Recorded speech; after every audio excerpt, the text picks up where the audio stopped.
자연재해 입장에서 보면 2024년도는 한마디로 말씀드리면 기후위기의 해다. 겪어보지 못한 열대야의 현상, 최대의 강우량이 기상 관측 사상 가장 높은 수치를 기록을 했습니다. 네. 자연재해에 대해서 우리가 대응은 나름 훌륭하게 잘 했지만 그것보다 더 중요한 선제적인 예방에 대한 부분은 좀 소홀한 부분이 있지 않을까. 재난에 대한 부분은 대응 복구보다 예방이 우선이고 예방이 네. 훨씬 더 경제적이고 사회적인 비용도 덜 들기 때문에 우선순위를 예방을 좀 해야 될 필요가 있다고 말씀을 드릴 수가 있습니다.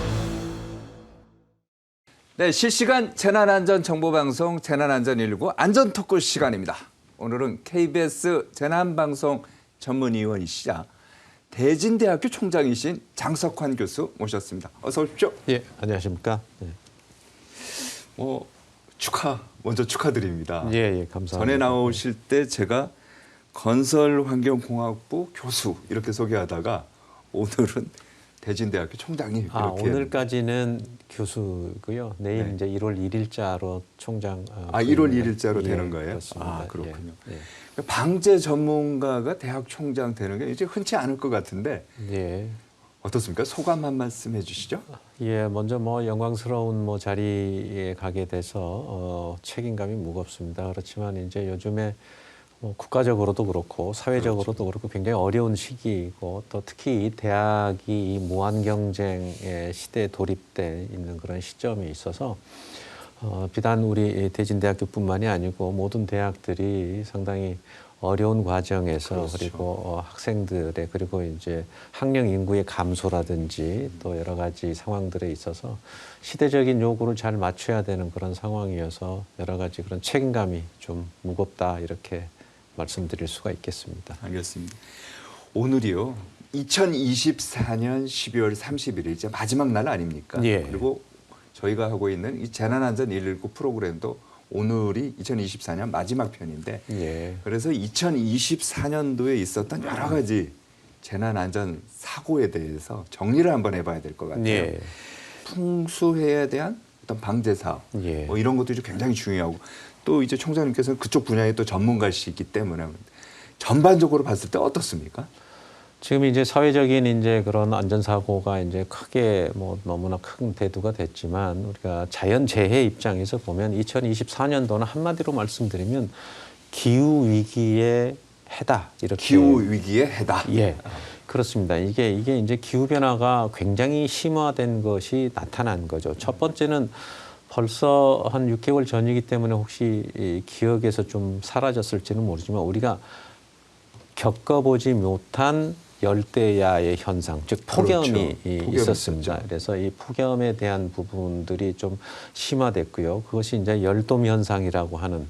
그래서 이런 부분들이 기상 관측인의 최장의 열대야가 있었고요. 그다음에 마찬가지로 이런 폭염뿐만이 아니고 우리가 강우 양으로 봤을 때는 집중호우 강우에 대한 집중호우가 시간당 강우, 즉 1시간에 내리는 최대 강우, 그다음에 일강우, 하루에 24시간 오는 최대의 강우량이 기상 관측 사상 가장 높은 수치를 기록을 했습니다. 네. 따라서 이 전 지구적인 온도도 지금 전체적으로 약 1.5도가 지금 상승하는 그런 부분들이었기 때문에 이것은 2024년도는 한마디로 해서 이 부분들이 기후변화의 심각한 그런 현상이 나타났다. 국내적으로는 이제 그 외에 재난 부분에 있어서는 싱크홀 사고가 있었죠. 예, 그렇게 했습니다. 그래서 여러 가지 올해 한 해를 뒤돌아보면 이런 기후변화에 대한 심화된 자연재해에 대해서 우리가 대응은 나름 훌륭하게 잘 했지만 그것보다 더 중요한 선제적인 예방에 대한 부분은 좀 소홀한 부분이 있지 않을까. 그래서 앞으로는 이제 좀 그런 부분들이 좀 많이 신경을 써야 될 부분이라고 보여집니다. 알겠습니다. 자, 그러면 지금 말씀 여러 가지 하셨는데 그거 이제 하나하나 짚어보도록 하겠습니다. 네. 자, 먼저 기후가 요즘 보면 이제 극단적으로 이제 변하는 것 같아요. 예. 특히 올해 보면요 시간당 강수량이 또 최고 기록을 경신하지 않았습니까? 예. 지난 7월 10일로 제가 이제 기억을 하는데 전라북도 군산 어청도의 시간당 146mm. 예. 엄청난 비 아닙니까? 당시에 그 그 뉴스 영상을 저희가 준비를 했는데 예, 먼저 함께 보시겠습니다. 예. 벼락과 함께 장대 같은 빗줄기가 쏟아집니다. 맨홀은 더 이상 역류를 버티지 못하고 물을 뿜어냅니다. 집안까지 흙탕물이 들이치면서 주민 대부분이 뜬 눈으로 밤을 새웠습니다. 주민 400여 명이 사는 군산 어청도. 지난 자정 무렵 1시간 동안 146mm의 비가 내렸습니다. 그동안의 기상 기록을 모두 넘어서는 물폭탄 수준의 폭우였습니다. 비가 그친 뒤 주민들은 젖은 가재도구를 꺼내놓고 복구 작업을 시작했지만 인력이 부족한 데다 중장비도 없어 더디기만 합니다. 지자체도 피해 복구에 나설 예정이지만 수마의 상처를 씻어내려면 상당한 시간이 걸릴 것으로 보입니다. KBS 뉴스 서윤덕입니다. 지금 저거 보면요. 예. 전에는 이런 표현을 기자들이 많이 했어요. 뭐 바켓으로 물을 붓는 듯한. 예, 예. 근데 그 정도 차원이 아니고 그렇습니다. 예. 이제는 그냥 강물이 흐르는 것 같아요. 예. 이게 500년 빈도라는 말이 그래서 나온 것도 같은데 맞습니까? 뭐 500년 빈도 정도 되면 이게 공학적으로 즉 수학적으로 계산하는 그런 의미는 있을지는 모르지만 사실은 그 정도 되면 빈도라고 하는 개념 자체가 의미가 없는 정도의 규모의 비의 양이다 이렇게 보여집니다. 지금 1시간에 146mm라고 하는 것은 우리가 이제 기상 관측을 한 지가 우리가 뭐 거의 100년이 넘는데 그런 부분들에 있어서 가장 높은 수치였다고 보여집니다. 올 한 해. 네. 이렇게 폭염이 있는 과정에서도 이렇게 큰 그리고 집중적인 그런 강우가 오는 게 최근에 이제 패턴이다 이렇게 볼 수가 있고요. 이틀 동안 온 비가 당시에 파주에 한 600mm 정도 왔고요. 600mm 요? 예, 그다음에 경남 창원에서도 한 540mm 정도 왔습니다. 우리가 1년 동안 오는 양의 비가 평균적으로 약 1,370mm, 한 1,400mm가 좀 안 되는데요. 600mm라고 하는 건 1년에 오는 평균 강우량의 반 가까이 이틀 동안에 왔다 이렇게 볼 수 있거든요. 그러니까 최근에 이 기후변화의 대응이라고 하는 것은 현상이라고 하는 것은 이렇게 집중적으로 비가 올 때는 굉장히 집중적으로 오고 또 반대로 폭염이 생기고 가뭄이 생길 때는 또 이렇게 극심한 가뭄이나 폭염이 생기고 이런 그 극한 상황들이 반복된다고 하는 것들입니다. 따라서 이런 부분들에 대해서 우리가 좀 선제적인 대응이 좀 필요하고 거기에 따르는 대응이나 복구보다는 예방에 더 우선을 좀 둬야 되는 예방에 그런 우선 측면에서 필요하다고 보여집니다. 그 보면요. 뭐라고 하죠? 이게 선을 긋는다고 할까요? 예. 그 지역에는 집중적으로 오는데 예. 조금만 벗어나면은 또 비가 안 와요. 그렇습니다. 그러니까 이게 지금 그걸 이제 대형 강수라고 하는 게 즉 선형 우리가 기단이라고 얘기하는데 그러니까 아주 좁고 길게 걸쳐져 있는 그게 이제 또 특징적인 서울에서도 과거에 우리가 2020년도에 2022년도에 보면은 동작구에서는 141mm가 왔는데 종로구에서는 이제 70mm가 비가 온 거거든요. 그러니까 그런 형태로 해서 상당히 가늘고 좁은 지역에 집중적으로 내리는 네. 그래서 우리가 이제 극한 강우라는 표현까지 극한 호우까지도 그런 표현이라는 것이 새롭게 도입이 될 정도로 그리고 국지성 호우가 빈발한 그런 형태가 최근의 기후 변화의 패턴이다 이렇게 보여집니다. 그럼 우리나라가 지금 그러한 집중호우, 홍수 대비라고도 할 수 있을 예. 텐데 이 수준은 어떻습니까? 잘하고 있습니까? 어떻습니까? 평가하시면 돼요. 우리는 지금 삼면이 바다로 되어 있어서 기압골의 영향을 상당히 좀 많이 받고요. 또 우리 국토가 전체적으로 이제 산악 지형에 가깝기 때문에 그렇죠. 이 예측하기가 상당히 좀 어렵고 이 부분들에 대해서 또 갑자기 내려오는 그런 돌발성 호우에 대해서 상당히 피해를 입을 가능성이 좀 많은데 그래도 우리 그동안에 우리 한 1970년대 이후에 우리가 상당히 많은 부분들에 대한 재난에 관련된 부분들을 하고 특히 KBS가 재난방송 전문기관의 어떤 방송으로서의 역할들을 상당히 충실하게 해왔기 때문에 그래도 대응이라든지 복구라든지 이런 부분들은 상당히 좀 많이 발전돼 있고 또 ICT나 우리 AI 예보 같은 부분들도 앞으로는 이제 도입될 가능성들도 좀 있고 그래서 좀 선제적인 부분들은 하고 있지만 예방 단계에 대한 부분들은 앞으로 조금 더 신경을 써야 될 부분이고 거기에 대한 전문 인력들도 좀 그런 부분들이 좀 많이 양성이 돼야 될 필요가 있다고 보여집니다. 기후 변화 이제 처음에 이제 총장께서 화두를 던졌는데 집중호우는 그렇고요. 폭염이 있지 않습니까? 예, 예. 올 여름 진짜 더웠거든요. 정말 그 기억하기도 너무 싫은 우리가 네. 최장의 열대야를 겪었죠. 왜 이렇게 더운 거예요?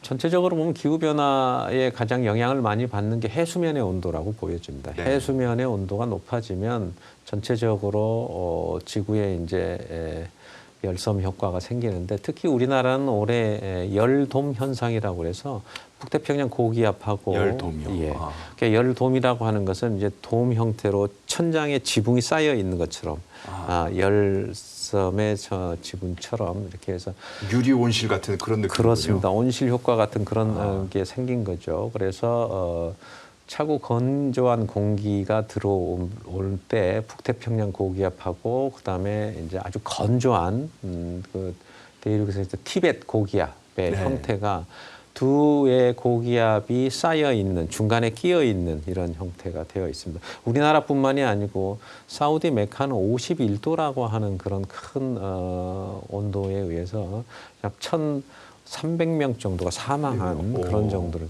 우리나라뿐만 아니고 전 세계적으로 네. 최근에 이제 들어보셨지만 이제 작년부터 우리가 슈퍼 엘니뇨 현상 때문에 그렇죠. 이런 현상이 좀 더 가속되었을 뿐만이 아니고 그래서 해수면의 온도도 30도 이상이 굉장히 많이 오랫동안 유지됐었고 올해 지구 평균 기온이 약 1.5도 상승을 했습니다. 우리가 파리 기후 변화 협약을 우리가 2100년까지 1.5도 상승을 억제를 목표로 하는데 해년마다 조금씩은 다르지만 올해는 벌써 파리 기후변화 협약의 목표한 1.5도를 넘었던 그런 기록의 해이기도 합니다.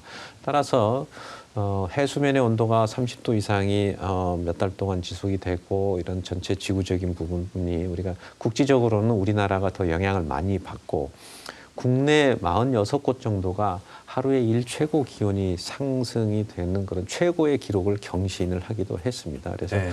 뭐 폭염 말씀하셨으니까 이번에 이제 열대야도 최장 기록을 했었죠. 서울 지역 같은 경우도 열대야가 연속된 게 30일이 넘었고 열대야 맞아요. 전체 네. 기록 수가 47, 8일까지 밤에 잠을 못 자겠더라고요. 더군다나 6월부터 시작한 열대야가 9월까지 되었던 진짜 그런 길었어요. 기였습니다. 네. 그래서 그리고 제주도 같은 경우는 훨씬 더 길었고요. 네. 그래서 이게 뭐 서울, 제주뿐만이 아니고 어느 곳 한 곳 없이 우리나라엔 전체의 반 이상이 열대야로 30일 이상 고생한 그런 경험들이 있기 때문에 이것들이 우리가 아마 최근 부분들로 따져보면 이게 비단 올해뿐만이 아니고 앞으로도 계속될 가능성이 있다 하는 게 우리가 지금 굉장히 좀 경각심을 가져야 될 지금 부분이라고 그 말씀이 굉장히 중요한데 아마 이 프로그램 보시는 시청자분들께서도 가장 궁금한 게 그거예요. 내년에도 그러면 이런 현상이 또 나올 것 같다. 이렇게 보시는 건가요? 그렇습니다. 이게 이제 우리가 큰 틀에서 보면 우리가 열대야라든지 또 이런 태풍이라든지 강우라든지 이런 부분들은 엘니뇨나 라니냐 현상에 의해서 일정 네. 부분 이렇게 감당을 하고 있는데 이제 보통 엘니뇨나 라니냐 현상이 지속이 되면 한 2년에서 3년 정도 지속이 되는데 우리가 거의 지금은 이제 엘니뇨가 이제 끝나가는 그런 시기고 내년에 이제 라니냐로 전환되는 어떤 시기라고 보여집니다. 그래서 그런 부분들이 보면 더 기온이 올라갈 수도 있고 아니면은 라니냐 시기에는 우리가 자연재해 즉 풍수해가 더 많은 올해는 네. 이제 강수량은 그렇게 많지는 않았습니다. 집중호우는 커졌지만 그래서 이제 그런 현상들이 이렇게 주기적으로 반복되는 그런 현상들이 있기 때문에 어느 것 하나 우리가 뭐 안심할 수 없는 그런 상황이다. 그래서 혹자들은 이렇게 얘기하지 않습니까? 올해가 가장 앞으로의 올 지구의 기온 중에서 가장 시원한 여름일 수도 있다 이렇게 얘기해요. 아니 올해가 가장 시원하면은 내년에 얼마나 이제 더우면 뭐 그 정도로 우리가 이제 심각하다라고 네. 하는 것을 이제 간접적으로 이제 말씀드리는 거고요. 거기에 따르는 이제 우리가 충분한 대응과 또 매뉴얼 이런 부분들이 좀 갖춰져야 될 필요가 있고 특히 이제 엘니뇨에서 라니냐로 전환이 되는 그런 중간 단계의 시기의 그 부분들이기 때문에 그런 시기에도 우리가 충분히 대비를 잘 해야 되겠다라고 생각합니다. 전에 지금 이제 총장 자리에 앉으셨던 기상청의 장기 예측 과장님께서 그런 얘기를 조경숙 과장님인가 뭐 그런 얘기를 했어요. 제가 기억나는데 해수면 온도하고 예. 티벳에 눈이 적게 쌓인 것이 한국에도 영향을 바로 준다고 얘기를 하더라고요. 우린 태평양 해수면의 온도가 직접적인 영향이 있는데 해수면의 온도가 높아지면 일단은 수증기 양이 많아지지 않겠습니까? 네. 즉, 이 수증기의 양이 공기 중에 흔히 말하는 물폭탄이 돌아다닌다 이렇게 볼 수 있습니다. 아, 그래요? 예.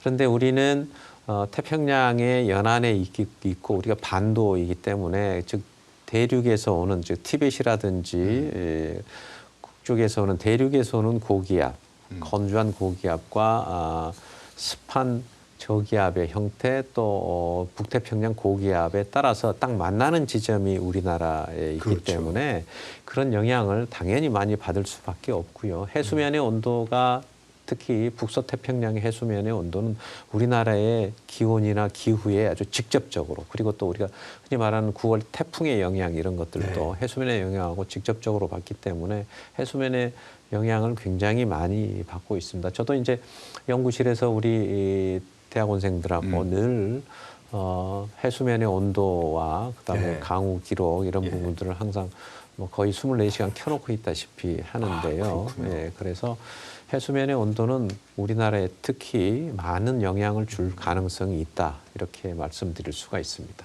알겠습니다. 자, 그러면은 저희가 이제 집중호우 살펴봤고 폭염도 살펴봤고 그 올해 보면은 또 하나 이제 특이한 게 도심 지역에 싱크홀 사고가 많았어요. 특히 기억에 남는 게 서울 연희동 도로에 땅이 꺼져갖고 차량이 거기에 이제 박히고 막 그러지 않았습니까? 당시 뉴스 영상도 저희가 준비를 했는데 먼저 함께 보시겠습니다. 서울 서대문구의 한 4차선 도로. 주행하던 소형 SUV 차량이 옆으로 기울더니 땅 밑으로 빨려 들어갑니다.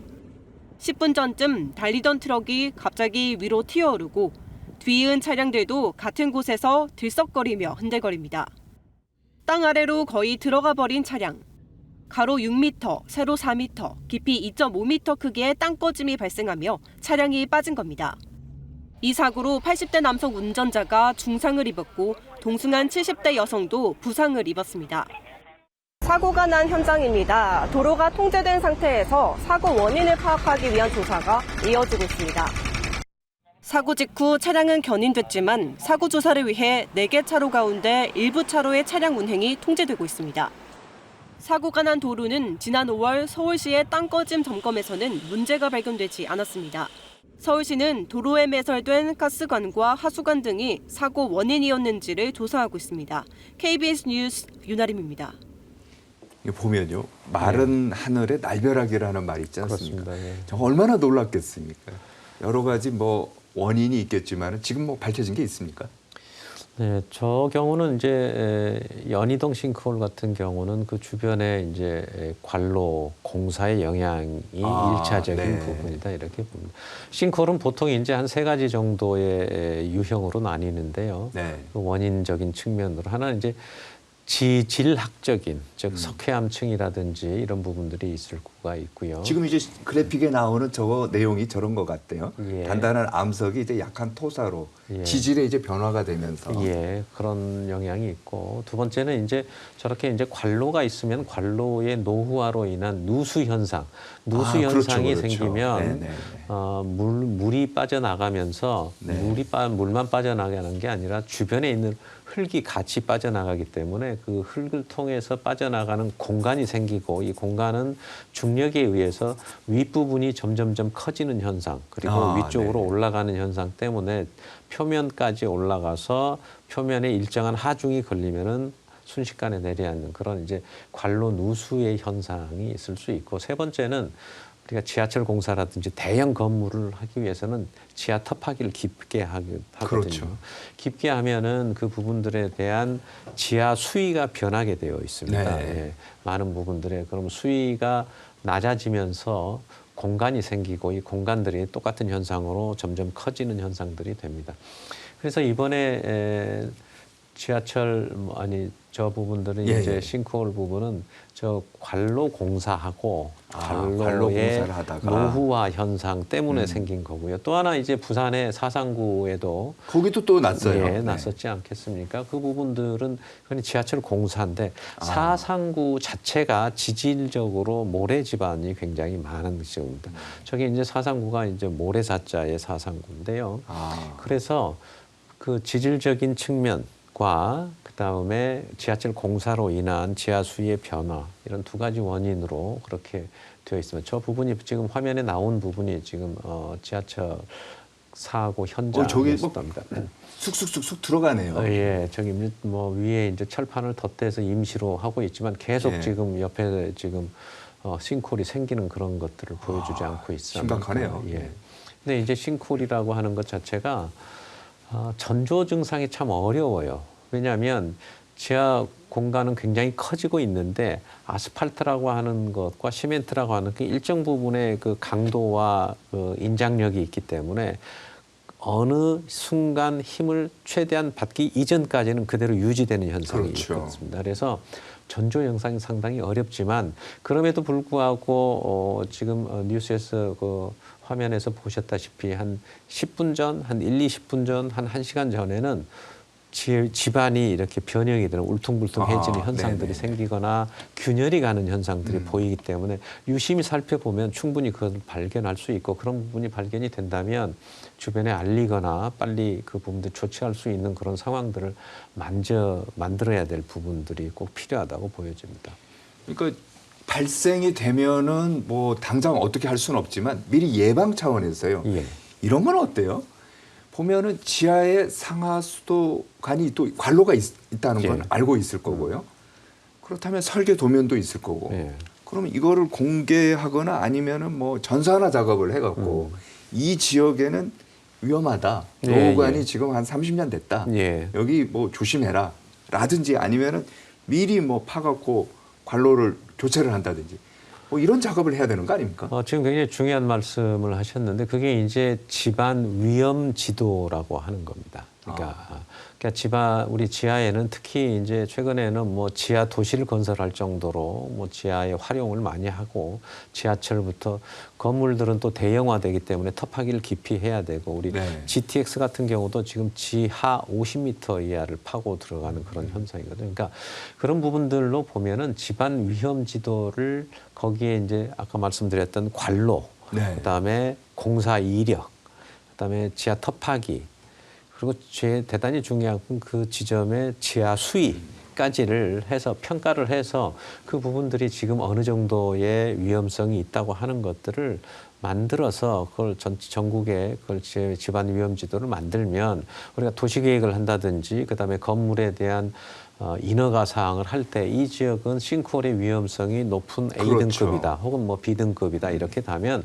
싱크홀을 제작을 하거나 또 아니면 거기에 따른 말씀하신 것처럼 관로 부분을 교체를 같이 공사를 한다든지 또 굉장히 중요한 그 지하 수위를 차단한 차수벽을 조금 더 신경 써서 한다든지 아니면 그 집안에는 얼마 이상 지하 터파기를 못하게 하는 그런 어떤 전체적인 건물의 높이라든지 이런 부분을 규제할 수 있는 그런 도시계획과 인허가와 집안의 위험 문제 이런 것들이 전체 종합적으로 이런 부분들을 연계해서 공사의 인허가 부분까지도 필요하다고 보여지고 그런 부분들이 지하 위험 지도를 꼭 만들어야 되는 그런 시기다. 현재는 만들지 않았나요? 아직은 과정인가요? 뭐 그것이 이제 상당히 오랜 시간과 비용이 많이 들기 때문에 지금은 이제 집안 탐사 형태로 해서 그 지역을 조사를 하고 그 탐사의 영향에 의해서 그 부분을 교체를 한다든지 이렇게 되어 있는데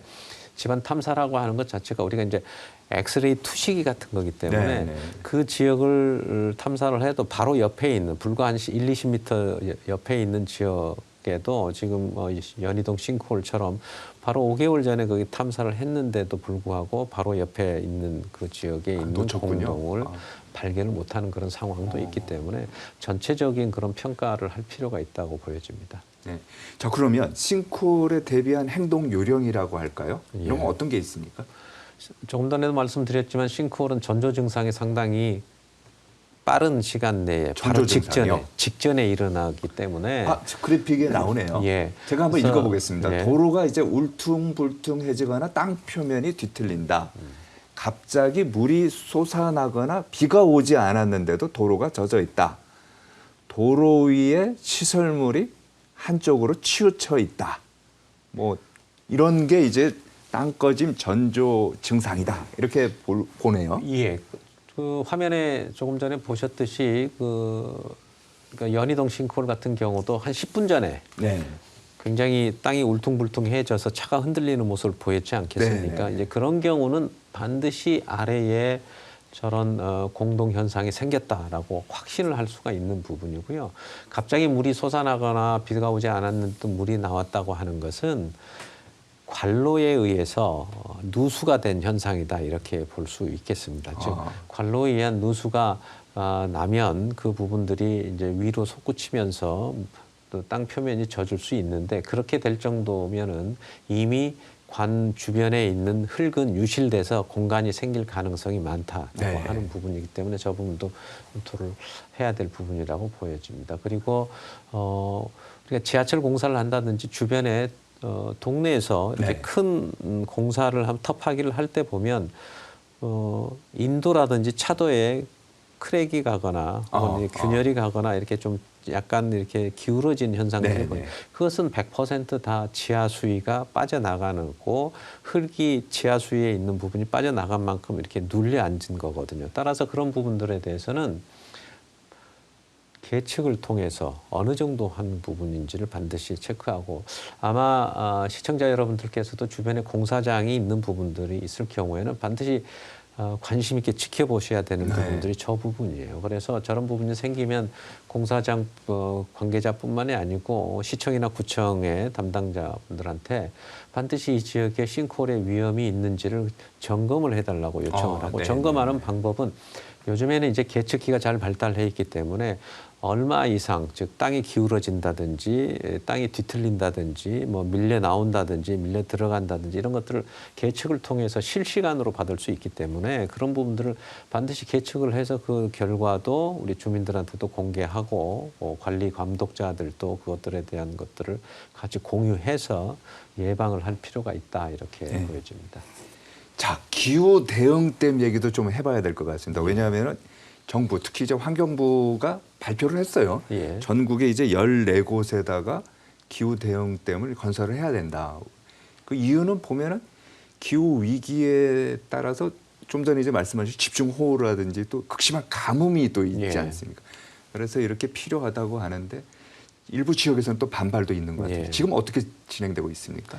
기후위기 대응댐 같은 기후위기에 대한 대응은 반드시 해야 되는 게 맞습니다. 맞는데 지금 이제 기후위기 대응댐을 14개의 약 3억 톤 정도의 용량을 가지고 댐을 건설하겠다 이런 계획을 했습니다. 그리고 이제 거기에 따라서는 이제 홍수 대응뿐만이 아니고 지금은 홍수 대응보다는 지금 물 관리 부분이 이제 가뭄에 대한 그렇죠. 용수 공급이 상당히 좀 부족한 부분들이기 때문에 아마 그 부분들까지를 같이 겸해서 우리가 환경부에서 부분을 발표를 했는데 반드시 이제 필요한 부분들도 있지만 지역에서의 지역 주민들과의 합의 혹은 네. 협치 우리가 거버넌스라고 하죠. 그래서 이제 그 부분들을 같이 공유하면서 그 부분들과의 컨센서스가 어느 정도는 이루어져야지 충분히 가능한 부분이라고 보여지고요. 앞으로 이제 이런 부분들은 주민들과의 협의나 설득 과정을 통해서 최종 결정이 돼야 될 부분이 있는데 그 중에 제일 큰 댐이 이제 그 양구에 있는 이제 수입천 댐이라고. 네. 전체 14개의 3억 톤 중에 한 1억 톤 정도 되는 그러니까 그 중에 3분의 1 정도 되는 큰 댐인데 저기 부분들은 과거에 이제 소양강 댐이라든지 댐으로 인해서 상당히 주민들이 피해를 보고 소외된 그런 지역에 대한 그 주민들의 어려운 점들이 있어서 그 부분들은 뭐 합의라든지 이런 것들이 좀 많은 시간이 좀 필요할 거라고 보여지는데 그런 부분들까지 또 포함해서 정부가 주민들과의 협의 그리고 꼭 필요한 부분이 다시 한번 네. 좀 생각을 해야 될 부분이라고 보여집니다. 한 알겠습니다. 가지 조금 말씀드리고 싶은 것은 이제 저 3억 톤 규모의 14개 댐으로 우리 기후변화 대응을 다 할 수 있느냐? 절대 그렇지 못하지요. 네. 예. 그렇다고 한다면은 그런 것뿐만이 아니고 다각도의 방법, 다양한 방법 그리고 이런 대형 구조물 저것도 물론 대형 구조물은 아닙니다만 대형 구조물보다는 소규모 분산형 시스템으로 만들어서 기후변화의 대응을 여러 가지 방법과 여러 가지입니다. 예를 들면 지금 농업용 저수지도 있을 거고요. 소규모 저류지를 뭐 만드는 방법도 있을 거고요. 이런 부분들이 반드시 필요한데 그럴 때마다 우리가 필요한 것은 우리가 주민들 혹은 국민들과의 어떤 그런 설득과 그리고 내 집에서는 내 지역에서는 하기는 어렵다고 하는 님비 현상 같은 것들도 좀 우리가 지향해야 될 네. 필요가 있다 이렇게 보여집니다. 알겠습니다. 자, 마지막 이제 질문인데 저희 프로그램을 하는 이유도 그거거든요. 예. 안전한 나라, 안심할 수 있는 사회를 만드는 방법. 예. 이게 저희 프로그램의 모토이기도 한데 내년에도 우리 국민들에게요. 이런 안전한 사회, 안심할 수 있는 사회를 만들기 위해서 기후위기라든지요. 또는 풍수에 대비 어떻게 해야 될까? 말씀 좀 해주시죠. 예, 아까도 말씀드렸지만 우리가 재난이라고 하는 것을 완전히 극복하기는 어렵다고 보여집니다. 그러니까 어쩔 수 없이 우리가 재난과 함께 가야 되는 그런 상황이라고 보기 때문에 극복하는 것보다는 어떻게 이걸 우리가 대응을 하고 그리고 이것을 어떻게 회복성이나 탄력성을 어떻게 가져갈 건지에 대한 네. 부분은 우리가 조금 더 고민해야 되고 그러기 위해서는 대응 복구 그러니까 우리가 재난의 3단계가 있는데요. 예방, 대응, 복구가 있는데요. 재난에 대한 부분은 대응, 복구보다 예방이 우선이고 예방이 네. 훨씬 더 경제적이고 사회적인 비용도 덜 들기 때문에 이 부분들에 대한 예방을 우선으로 좀 생각을 해야 되고 당국에서도 이런 그 부분에 대한 투자라든지 정책이라든지 우선순위를 예방을 좀 해야 될 필요가 있다고 말씀을 드릴 수가 있습니다. 마지막으로 좀 당부드리고 싶은 것은 개인의 재산, 개인의 생명은 일차적으로 개인이 책임을 져야 되는 부분이죠. 사회적으로, 국가적으로도 더 큰 부분들의 정책적으로나 시스템을 만들어야 될 부분이 있지만 개인에 대한 일차적인 재난에 대한 관리 책임은 본인한테 있다는 생각을 가지고 이 부분에 관련된 여러 가지 안전에 대한 수칙, 그리고 매뉴얼 숙지, 그리고 훈련에 대한 동참, 그리고 거기에 따르는 우리가 적극적인 자세 네. 이런 것들이 국민 한 사람 한 분 한 분이 다 같이 그래서 국가와 사회와 개인이 좀 혼연일치된 부분들이 네. 좀 필요하고요. 그 역할 중에서도 우리가 이제 KBS 재난방송 같은 역할들이 조금 더 큰 역할을 해주시기를 2025년에도 기대를 하겠습니다. 네, 여기까지 듣도록 하겠습니다. 지금까지 KBS 재난방송 전문위원이신 장석환 대진대 총장이었습니다. 올 한 해 고생 많으셨습니다.